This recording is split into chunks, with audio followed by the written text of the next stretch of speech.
September 16. I finished To Kill a Mockingbird. It's awesome. I bet Dad would like it because the father in the book is so cool. He's quiet, but he's not a wimp. He kind of reminds me of Dad. We're starting a new book in English pretty soon. How's this for weird? I'll be reading The Outsiders. And you, my unborn, unformed, uninvited sibling, are the ultimate insider. Ew. Sibling. Cool word, but you need a name. I know it's going to be Sean or Emily, but Sean or Emily is kind of awkward and kind of weird, unless you're hoping to work in a carnival. Maybe I can combine them. Shonely. Emine? Shemily. Wait, I've got it. Smelly. There you go. It's perfect. It fits you in so many ways. Fits like a glove or a bulging diaper. Oh, did you figure out the problem with the gift of the Magi? She had $1.87 and 60 cents of that was in pennies. But what does that leave? It leaves $1.27. So she must have had more pennies. I can't see any way to get $1.27 without them, unless they had 2-cent pieces back then. Bye, Smelly. Talk to you later.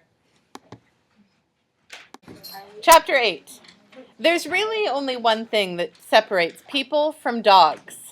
Our ears don't twitch forward when we hear something exciting. Thank goodness. Otherwise, I'd have spilled my secret to the world Tuesday morning in English class. Up front, Mr. Franca was talking about similes, metaphors, and other descriptive language. To my right, Kelly was whispering to Julia in a voice as hushed as the rustle of a single-ply tissue. Oh crap, I suck at similes. Anyhow, Kelly was talking, quietly. Did you finish your article for the paper? She asked.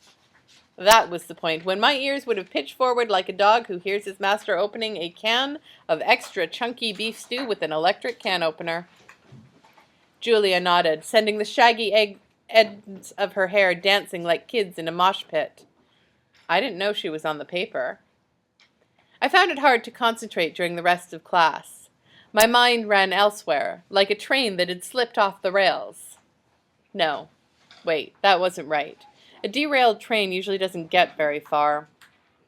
Anyhow, time crawled along like a sleepwalking snail dragging a history book. After class, I rushed up to see Mr. Franca.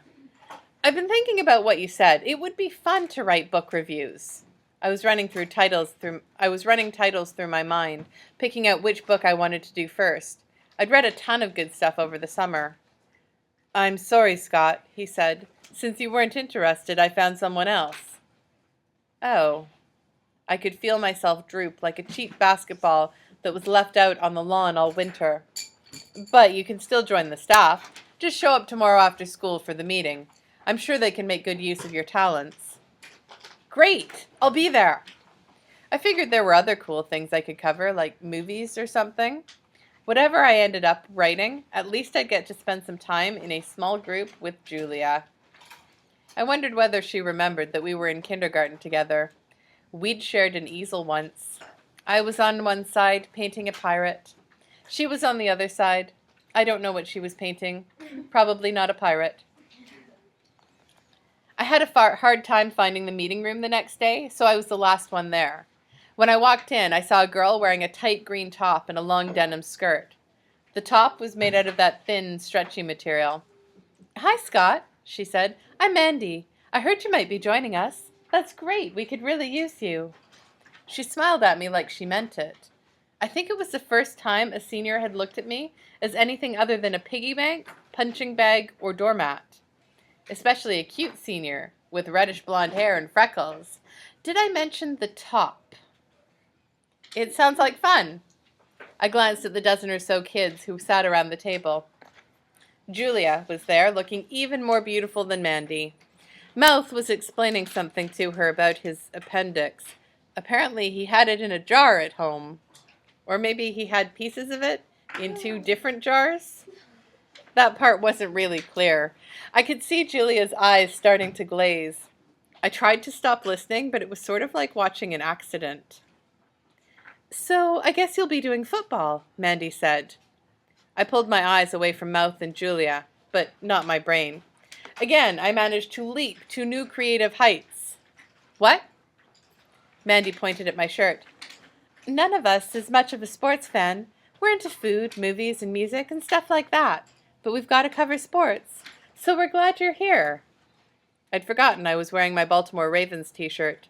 Mum bought it for me because I liked Edgar Allan Poe. The Ravens were named after that poem of his. As I tried to think of some way to explain that I wasn't interested in covering sports, Mandy leafed through a folder in front of her and then handed me a sheet of paper. Here's the schedule. The games are all on Friday. She smiled, then pointed to an empty chair. Have a seat. Between the smile and the top, I would have sat in a bucket full of sulfuric acid if she'd asked me. Once my butt hit the chair, the reality hit home. Sports? Friday? That was my night out. Could it get any worse? Mandy turned to Mouth. How's your first book review coming? It's coming along great. He pulled a mangled sheet of notebook paper from his backpack. Want to hear what I have so far? Mandy shook her head. I'd rather wait till it's done. She softened the blow with a smile, though I was pretty sure it wasn't as nice as the one she'd given me. Mouth? Book reviews? I was afraid to discover what my next surprise would be. The suspense didn't last long. A couple of minutes later, Mandy said to Julia, Thanks for writing this week's guest column. Guest column? Equations flashed through my mind. Guest equals just visiting, equals not here each week, equals Scott's screwed. It was fun, Julia said. Do you want me to stick around for the rest of the meeting? Mandy shook her head. No need, you can go.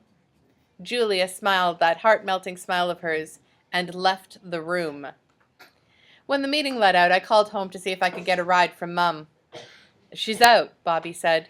Went to look for curtains for the nursery. There are already curtains in there, I said. I know. So why do we need new ones? Beats me. Hey, I'd pick you up if I had a car. Yeah, I know. Thanks. So, to make the day even more special, I had to hike into town to catch a metro bus. But I didn't have to go by myself. Mouth joined me. As luck would have it, he was still eager to share the details of his appendix operation. September 19. Hey, Smelly, major advice. Be careful of what you wear. I realize this will be out of your control for a while, but you should start picking your own clothes as soon as possible. Speaking of which, the bad news is that Mom loves Winnie the Pooh.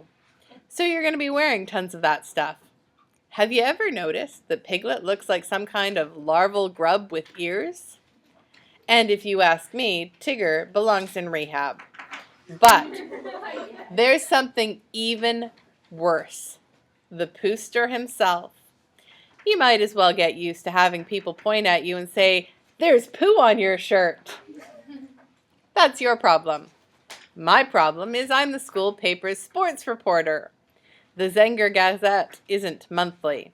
I'm going to be writing an article every single week. And here's another warning. Assuming you're a guy, you're going to do some extremely crazy things just for the chance of getting close to a girl who's caught your attention. I could stand behind you all day and scream, "Don't do it!" at the top of my lungs. Wouldn't matter. It's the way we're wired. You see, guys have certain basic needs. Food, shelter, clothing, girlfriends. Guess which one isn't provided by our parents or the local government? So, for reasons totally beyond my control, I'm Mandy's sports slave. Look up the word Pavlovian when you have a chance. I guess you could also look up nincompoop.